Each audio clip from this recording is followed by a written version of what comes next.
concert talk. My name is Alejandro Dergal. Thank you so much for coming and being here. I am so excited for today's concert. The fact that we get to talk for a little bit right now about all the music that you're going to get to hear. There's two reasons I love this concert.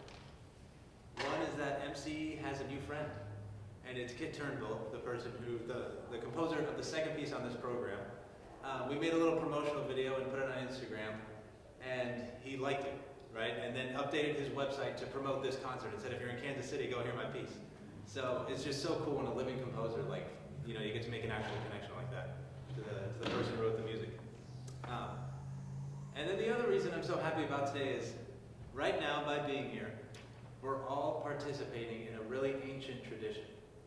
String quartet concerts have been going on since the 1760s in Vienna. And now here we are in February of 2026, and we are all proving it's alive and well, which is a really wonderful and beautiful thing. Okay, let's dig into the music. We will begin in France with Mrs. Germaine Tailleferre. Her string quartet, it's 3 movements.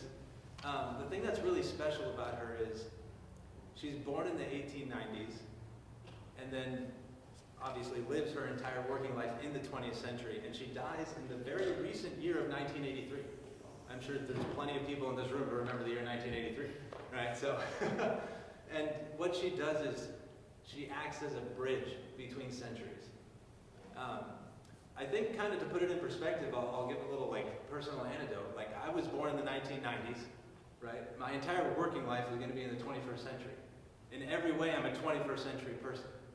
Right, but like I wasn't born with technology, I had to learn how to use it, right? And that kind of analogy for Tailleferre, she's more like the 19th century composers, people like from France, like César, names that you would know, César, Fauré, Massenet, like early Debussy, the people of the 19th century, as opposed to like the 20th century French composers we really know, like Ravel and Poulenc, right? She bridges that gap. She takes the drama and the tension and the dissonance of romanticism, right? And it's like as if you're pulling a rubber band, you just stretch and stretch and stretch, and when you stretch it far enough, you get to what we call modernity, or like 20th century modern music. Even though it's 100 years old, it's called modern music. That's what we call most of the 20th century. And it's like just stretching romanticism. I'm going to take the dissonant harmonies and make them even more crunchy. And I'm going to take the super long phrases and make them so long we don't know where the beginnings and ends are. She's right in the middle of that. It'll still sound like familiar music, music that you can understand, but it will push the boundaries in certain ways, if that makes sense. Really what she gets to do is take the best of each generation and do with it what she does to make her own unique voice. So that's Tailleferre. From France, we'll take the short train ride back to England, where Mr. Turnbull is from. I'm really excited about this piece. I'm a little biased. That's what I'm playing on. But I think it's a fantastic piece of music. I want to talk specifically about the first movement, but we'll use the first movement story to kind of like talk about the piece generally also. So it's 3 warnings for children, like a story that has a warning in it. Think like Peter and the Wolf, you know, that type of a story. The first movement specifically is just a group of young girls dancing in a churchyard, but it's the Sabbath. So they're breaking a commandment, and at the end of the movement, they get turned to stone, right? So that's what I mean by like a story with a warning, you know, to tell children to follow the rules or else. And, you know, we take it for granted because we know we're playing the story game. Something really weird shows up in the plot, and we just go, oh, that's okay, it's a story. Like in this first movement, a random man just shows up and starts playing the violin, and that's what the girls are dancing to, that music. So how do you turn a strange plot element into sound, right? And he does it in a very nuanced way. It's usually at the beginnings of phrases or the ends of phrases when things are like turning a corner, or, you know, something new will appear briefly and then go away, right? And it's in terms of storytelling, it would be situational irony. Like the audience, we know these kids, something bad's going to happen at the end, but the kids dancing don't know that. So a majority of the music is in a major key and really happy and everything's going great. And just these very few moments where the parts of the story that we know are happening, that show a problem is coming, kind of like bubble up. And then in the first and third movements, at the very end, it becomes obvious that something bad is happening. To kind of dig into this a little bit deeper, as I was thinking about this concert, the word ancient kept coming up in my mind and in my research. I think the person who taught us what ancient means is Stravinsky in his ballet, The Rite of Spring. So ancient does not mean simple. I think that can be a misconception. I kind of thought that at first. If something's super old, it must be simple. Well, Stravinsky's Rite of Spring, the last thing it is simple. The dances are in what's called mixed meter. I'm going to walk over to the piano for a second.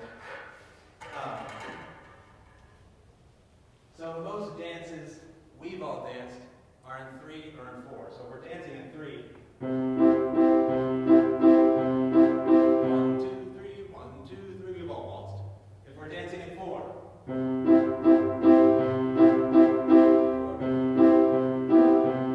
right, we all know how to dance in 3 and 4. So when you have a mixed meter dance, you combine 3s and 4s to get odd number measures, right? So in the first movement of the Turnbull, it's a mixed meter dance. He writes it as 7/8 plus 2/4. So if you do some math, that's 11 beats, right? So 4, 3, 4.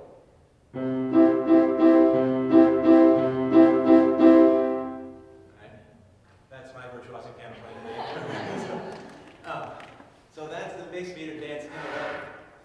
There's nothing, I mean, I can barely walk down the street without tripping over myself, let alone dance in 11, right? So that's not simple, even though it's ancient. And really what Stravinsky taught us in the ballet is that dances that are super, super old don't just go in 3 or in 4. No, that's like buttoned up society where we all need to look good in front of each other. Let's just dance in 3 and make it easy. Not ancient dances where they were doing it in the dirt by a campfire. They didn't care about that. So it's an 11, right? But then there's the other side of the coin to ancient, and that's like something barbaric happens, like children get turned to stone because they're dancing on a Sunday, right? And it's a universal definition. You can imagine 200 years from now at a future string quartet concert, people look back at February 1st, 2026 and consider it to be ancient. And I think, yeah, we look around today and we see a lot of unbelievably intelligent and amazing things. And you look at the same world and you see some things that are barbaric. It is a universal definition. So yeah, there was so much in this piece. So I think you'll enjoy all 3 movements of that, each with their own individual story. You can read the program notes for all the details. And check out his website, because he's still alive. From England, we make the slightly longer train ride to Germany. And we end with Mrs. Emilie Mayer's string quartet. So this is my powerhouse of knowledge. I studied what's called German Romanticism in great detail. I've written thousands of words about it. I'm obsessed with it. The way that I write about it, it's, I think, the greatest lineage of artists, not just musicians, of artists, like the world has ever seen. It's called the long 19th century because it starts in the 1760s with Haydn and ends in 1949 with Richard Strauss. But we just call it the 19th century, so a super long 19th century, right? And it's like the most famous names ever, right? Like Haydn, Mozart, Beethoven, Schumann, Mendelssohn, Liszt, Wagner, Brahms, Dvorak, Mahler, Strauss. It's unbelievable. Generation after generation after generation. It's, I don't think, ever been seen in any other art form. Every single generation just kept producing an unbelievable artist. And what I love about this era is that there are so many more names. Emilie Mayer is one of those names. It must have been an unbelievable time to be in Vienna. I mean, it's like a stunning fact of world history that in one city, for a very long time, a lot of history was being made. You just wanted to be in Vienna for the 19th century, if you had to choose one place to live.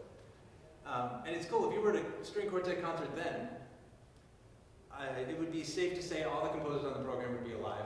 They'd either be in the room with you or making dinner in their apartment a few blocks away, right? And I think it's just a really cool fact. And by highlighting a name we don't always hear, I think it makes the composers we usually do hear a little bit more special. Like the awesomeness of Beethoven, or the storytelling of Schumann, or the bleeding heart romanticism of Brahms. When you hear Emilie Mayer's piece, it's in the best way, the way I was thinking about it is, it's like eating a really good meal. You're not stuffed, it wasn't too rich, it was just right. That's what her music is. And when you put it alongside a Beethoven string quartet or some of the other names you know better and hear more often, it shows them to be the extremes that they are, because she's more the moderation, if that makes sense. So what I would encourage you to do with Emilie Mayer, you know, there's kind of listening to the surface level of the music, it will be very familiar. The most familiar music for modern audiences is German Romanticism, because it's the most famous names. We've all heard hours and hours of it. If you listen at the surface level, you will feel right at home and be very happy. I find when I do that, I start to have the complaint, this music sounds predictable. I cannot tell you how many music critics, thinking they are original, will write the sentence, "It was a nice concert, but ultimately a bit predictable." It's the most unoriginal sentence ever written, and people keep writing it to this day. It very much annoys me. So whenever I find myself thinking, oh, this sounds predictable, I know I'm the one making a mistake. So surface level listening, then you start to dig into the insides of the piece. So the final piece on the program, the Mayer, it's the most stereotypical, you know. The first violin is going to be playing most of the melodies. You know, Eman on cello is going to be doing the bass line. Kathryn on viola is fantastic at this. You will hear her when you need to hear her. And all the other times she's just doing her job, keeping the piece going, right? So when you dig into the middle of the piece, you know, I think a good question to ask yourself is, how fast are the cello's notes changing? That'd be a good place to start. Or if you notice Kathryn starts to move more and you hear her, oh, that's the inner workings of the piece. That's not the outside first violin I hear all the time, right? So going back and forth between surface level listening and the inner workings of the piece, I think will be helpful. It's the longest piece on the program also. So going back to the surface level almost gives you a break as a listener for these more epic works. I wanted to end with this. I stumbled upon it while filming the promotional video with Addie, and I wish I'd written the program notes, so I'm going to say it here instead. I think a good analogy is it's like seeing a picture. Right? The frame is probably a frame you've seen hundreds of times before. Maybe even the picture inside is a picture you have seen also. You imagine walking into someone's home for the first time and you see a picture of the family of four. Right? You can just gloss by it and be like, I've seen hundreds of those. But then you actually walk up to it and look at it, and you see the color of a scarf the mom is wearing you've never seen before, or the smile on a child that you've never really seen it in that way before. And that's kind of what this is. If you listen at the surface level, it's very familiar music and you'll feel right at home. And then you listen to the inner part of the piece, and you'll find a smile that only Emilie Mayer has ever composed. Right?